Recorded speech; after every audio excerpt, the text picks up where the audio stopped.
Hello. So I plugged in my earbud. I could hear you just fine, but I'm still at work and I'm actually working with some other people. So I can see the screen and I can hear you. So just go ahead and get started and I'll be listening in, but I won't be able to talk or respond for probably till the end of the meeting. Okay. All right. That should work. All right. I think I'm just going to sit back here with you. I can control it from here.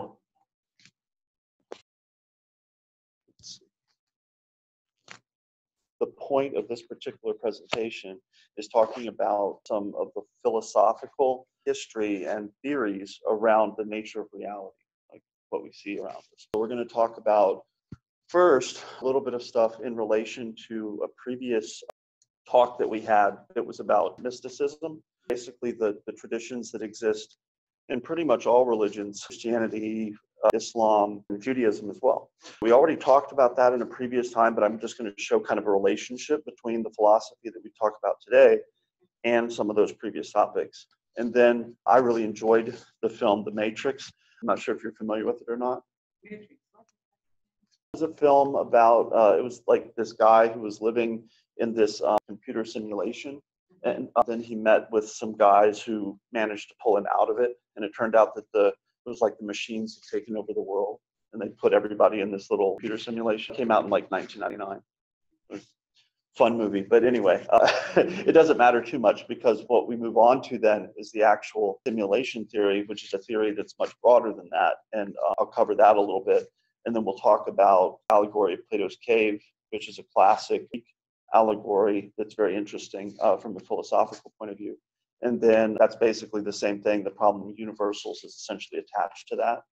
And then we'll talk about, or basically I'll show a video, which is a TED talk on an interesting theory called interface theory. We can listen to Hoffman. He's going to be the speaker for that part. All right, so that's just kind of an overview of what we'll talk about. Let's see. There we go. All right, so this is very similar, or it's basically going to be a reference back to what we talked about previously. As we discussed previously, basically mysticism historically in Judaism and Islam and Christianity, and basically the goal is to elevate one's awareness, some sort of higher concept of reality, basically to get a better understanding of God or the universe or whatever the particular religion happens to believe in. It's a search for like an ultimate truth or true nature of reality beyond what we necessarily see around us.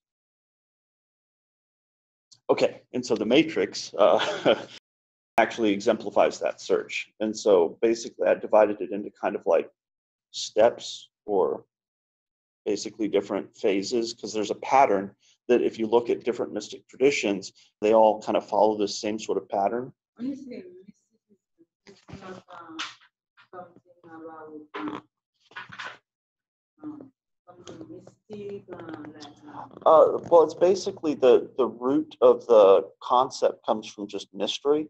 Mysticism is just more focused on kind of experiential communion with God or a supernatural, basically trying to get closer to that kind of connection, as opposed to just, reading about it or listening to sermons. You know what I mean? So like, if you look at like monks and like monastic traditions, like living off in the wilderness or in monasteries and so forth, they're all practicing a form of mysticism because they're trying. Or nuns? Yes, exactly. Like they're trying to basically communicate or get a better understanding of God, essentially. So that's really what mysticism is. And, like I say, I was very confused when I started. So it's very clarifying for me to learn about this. So basically the pattern that we see most of the time, and over here you'll see little scenes from the movie, but it doesn't matter if you didn't watch it, is living a normal life. Basically you see, this is just the world around us and there's nothing supernatural, there's nothing, special about the world. That's what people might think initially. Then they learn the truth, usually through some sort of spiritual teacher, some sort of learning that they gather. Like in Judaism, it's from Kabbalah, if you're familiar with that term. They have a study called Kabbalah It's like an advanced study of like the Torah, original Old Testament scriptures. And from that study, what basically takes them through the next levels that they try to achieve through their tradition, through the Jewish tradition. And then the next step is usually seeing the larger picture, seeing reality for what it really is, seeing that there might be, like we might think, okay, well, there's unseen elements to our reality, and seeing God represents a larger force than what we see in the physical world. And then next would be discovering your purpose. Like, what is it your purpose to be some sort of leader, or is your purpose to just learn more about God, or what is your purpose in the overall scheme of things? And then, spiritual practices and disciplines such as like meditation, prayer, and those sort of things. And then eventually, some traditions would call it enlightenment, or just living with the truth of the fullness of reality, understanding what the true nature of reality is and living with that truth. All right. So the big question, what is reality, right? So there's a lot of interesting theories about this. And one of the particularly interesting ones is a thought experiment that goes back, well, it actually goes back really far, because if you look at my next bullet point, brain in a vat is a philosophical premise, modern premise, but really it's just a modern variation of a thought experiment that Rene Descartes came up with, called the evil demon thought experiment. And basically what Descartes came up with was basically saying that, let's suppose that there's this evil demon that controls me, and he deceives me into believing that everything around me is what I see. And how would I know the difference if someone was controlling me, my brain, to make me see all these things? So basically, the brain in a vat thought experiment is a modern version of that, where they say, okay, well, if your brain were simply external from your body and sitting in a vat, and a computer was hooked up via electrodes to your brain and telling your brain all of these things that you would normally experience through your external senses, how would you actually tell the difference? There's no answer. It's just a thought experiment that philosophers have come up with. But it is interesting because, of course, the matrix that we were just looking at actually is based on that premise. So basically, like I said, they're all hooked into a computer simulation and they can't tell the difference. So they think that the computer simulation is real, and they have no way of knowing the difference until someone comes along and tries to help them come out of it. I'm attending a seekers meeting right now, for example. You could think, that it's real, but it's not. Okay, so simulation theory. So this is an elaboration of some of those thoughts. This is one of the theories that's out there in philosophy today. Basically, it goes like this. It says, okay, well, we already have the technology to make simulated worlds on computers, like computer games and things like that. We can already do that today. The theory says that in the future, these simulated worlds would become indistinguishable from the real world.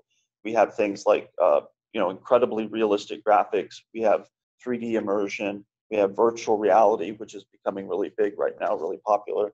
And haptic feedback basically is like right now, it's usually like gloves or controllers that you hold in your hands, so that when you interact with something that you see in a virtual world, then it actually provides some sort of feedback to where you feel whatever it is that you're touching, or whatever it is that you see in the world.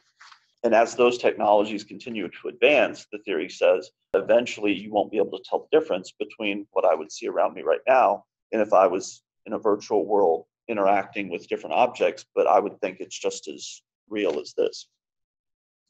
And so the theory goes on to say that with unlimited time, it would stand to reason that some civilization, not necessarily ours.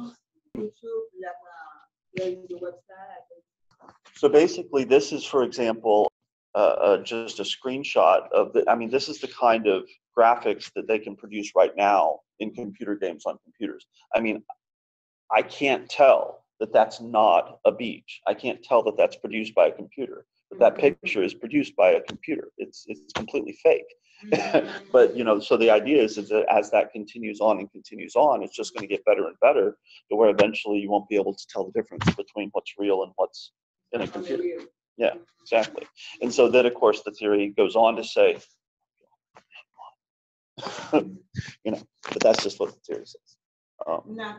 When we see that, this is a robot, not a human being. That right there is a robot, yes. But it looks like a real robot. I mean, it's very real looking. But what really impressed me was the tiny little rocks on the beach. It looks so real. I was amazed by the graphics on it. All of this is made by the computer. Yeah, that's all fake. That's a computer game. How did they make it? I have no idea.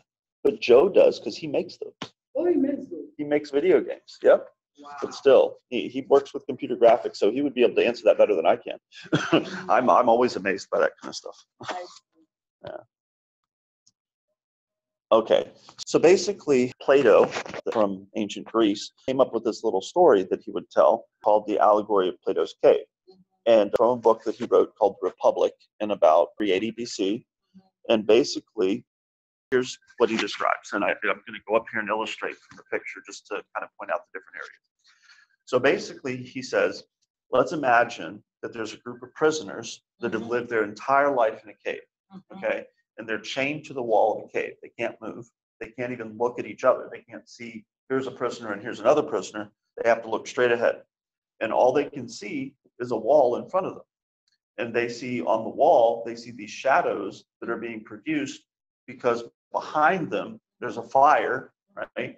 And then there's different people walking in front of the fire, and they're basically carrying basically cutouts or wooden versions of different things like cows or horses or even buildings or trees. Basically, it's all fake. They're basically carrying just basically like puppets, right? And so the shadows of the puppets are being projected on the wall is these shadows. And so the prisoners for their entire life, all they see is those shadows. That's all they know.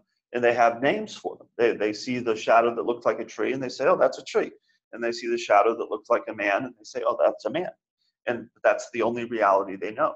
And so at some point, one of the prisoners gets a little bit curious and he decides, oh, I want to find out, what's beyond these chains that I can see. So he finally somehow escapes. He gets out of the chains and he goes up this little walkway here and he sees, oh my gosh, there's all these guys, and they're carrying these weird things in front of this fire that I don't understand. And what are all these, cardboard cutouts or puppets? That is so much more real than the shadows I've been looking at my entire life. And so then he even goes further and he walks beyond the fire and he goes all the way back up and out of the cave entirely. And now he's out here and he's seeing the actual trees and the actual animals and the actual sunlight. And he's saying, well, that's even more real than the objects I was seeing here, which were, of course, more real than the shadows I was seeing in front. Now, when he first gets out of the cave, though, his eyes are basically, so adjusted to the dark that he can't see anything. The sunlight blinds him at first, right? And so he has to wait for his eyes to adjust, and then he sees this amazing reality around him that he had no concept of before that. So he's so amazed that he wants to go back and tell someone blind when he was a kid. Exactly. And so he gets so excited about it that he wants to go back and tell his friends, right? The prisoners that are still locked up in the cave. Unfortunately, when he goes back into the cave, of course, now that his eyes have adjusted to the light, he goes back into the cave and he can't see a thing. And he goes to the guys and he's like, you will never believe what I found out. I found out that there's this amazing reality that produces these shadows, and there's this amazing outside, that you've never even heard of. And all the guys, all the other prisoners, they don't believe him because they're like, we only know these shadows. What are you talking about? And he's saying, can you even see right now? And the guy's like, I can't even see right now because my eyes are, he's back in the dark, right?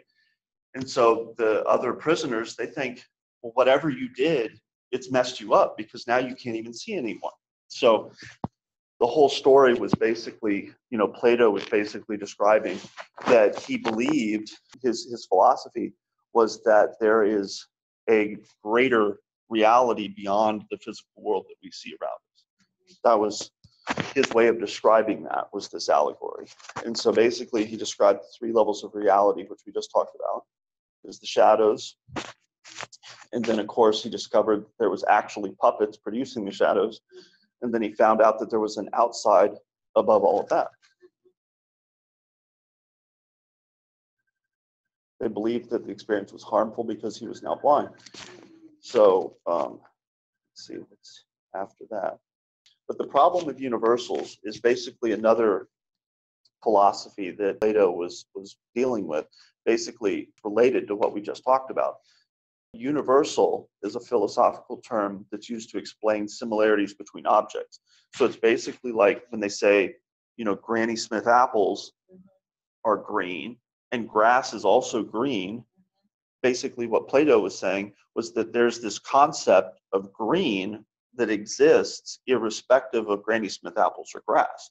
There's this green concept, right? So basically what he described was his approach was called realism, or specifically Platonic realism. And he insisted that the universals, those concepts that describe similarities between physical objects, are completely separate entities, and they exist in a non-physical realm of abstract forms that's completely separate from the physical universe. His pupil, Aristotle, actually broke with that, and he said, no, I think that my mentor is completely crazy. And he says all the universals, he believes, are indeed separate from the items that share them. He says that they only exist when there are particular objects that exhibit them. Basically, he's saying that if there was nothing green in the world, then green wouldn't exist. There is no concept of green independent of the things that are green. That's what Aristotle tried to say. And then another approach was called nominalism. Basically, it was saying that the attributes that we ascribe to objects like green is just part of the name that we're giving the object. We made up the word green, and we're saying that thing is green, but that doesn't mean that there's some mystical green, universal out there that's shared between these objects. That's just nonsense in our heads, is what nominalism states. And interestingly, a gentleman by the name of William of Ockham, which is where we get the expression Occam's razor, which means that usually the simplest explanation is the right one. The explanation that requires the least assumptions is typically the correct explanation. He was one of the pioneers of this nominalism, which basically just does away with Plato's idea of having this separate realm of forms. And then the last one is called idealism. And so this was basically emerged from the ideas of people like Plotinus, which was a Neoplatonic thinker, philosopher, in the early AD, the first couple of centuries. I can't remember what century he was from, and then Augustine, which was actually one of the original Christian leaders, Augustine. And they argued that universals exist in the mind of God, and that is what presaged conceptualism. So conceptualism says that the attributes that we call universals, such as like beauty, for example, or green, are concepts that are created by the mind. And so they only exist in the descriptions of these things that share beauty or green or whatever. And they say that the mind that's coming up with all of that stuff is actually God's mind. And that's where all of these universal attributes come from, basically. So that's pretty much everything I had up to the point where I go into the video. The next topic for May is basically what I did was I divided this idea of what is reality. I divided it into philosophy and physics. So this was all about like imagining what reality could be from a philosophical standpoint. But then the next time, which actually I think I'm going to enjoy a little bit more, is talking more about physics. It gets into like quantum physics and what reality is actually made of at the very minute scale.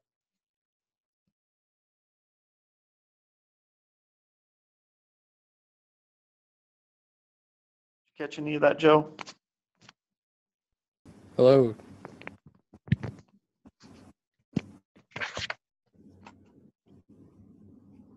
Hey, Ed, can you hear me? Hmm. Hey, look, it's Joe. Can you hear me? No. 1 second.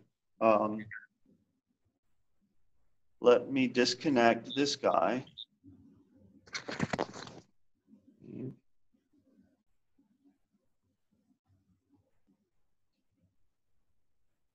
You're on mute. Okay, can you hear me now? I can hear you. But I can't hear you now. Hmm. Hold on.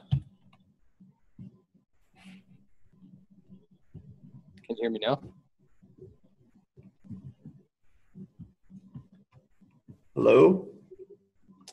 Yeah, I can hear you. Okay, I hear you. All right. So were you able to see or hear any of that? Yeah, I heard the whole thing. Okay, so it worked pretty good. Yeah, the presentation worked fine. Audio was good. Okay. And I don't think the video would work out because I think it's going to try and stream it by streaming the video instead of me watching the direct link of the video. Would you want to try it real quick? Because I tested it at home and it worked really well. Like Yeah. looking at it remotely, I mean, from a remote view. Yeah, we can give it a shot. I don't mind trying. Okay, here, I gotta press the button to share again. Okay, share screen, back to, not that thing. Hold on, where'd it go? Ah, here it is. Okay, share that. Okay, now check this out. If I go to the next, nope, not from here. Okay. Now if I go to the next slide,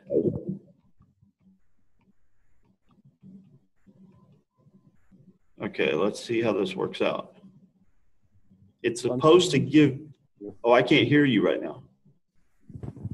No. Okay, there you are. I hear you now. I'm seeing the presenter view. Oh, you are? Oh, yeah, no, I guess you are.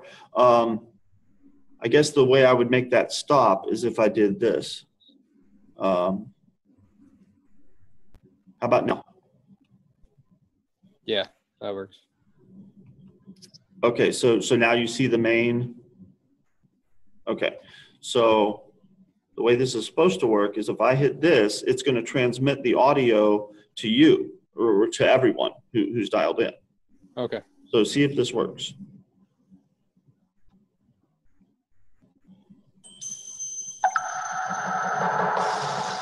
Can you hear the audio? I do hear the audio, and the video is pretty rough. I love a great mystery, and I'm fast. I would say the video is probably at about 15 frames per second, so it's good enough for this kind of thing. Okay. You would just want to be cautious about the video type and make sure you don't have something that's requiring a very high frame rate to be able to watch it. But a guy walking around on a stage is probably fine. Okay. And the audio is pretty clear? Yeah. I And mean, do you hear me and the video simultaneously? play it again and then talk over top of it. Fascinated by Can the you hear greatest me and unsolved Donald mystery Hoffman at the in same time? science. Oh yeah, I can hear you. Because it's personal. Okay, It's about cool. So do you want to watch this video? Like, are you up for it? It's a good video.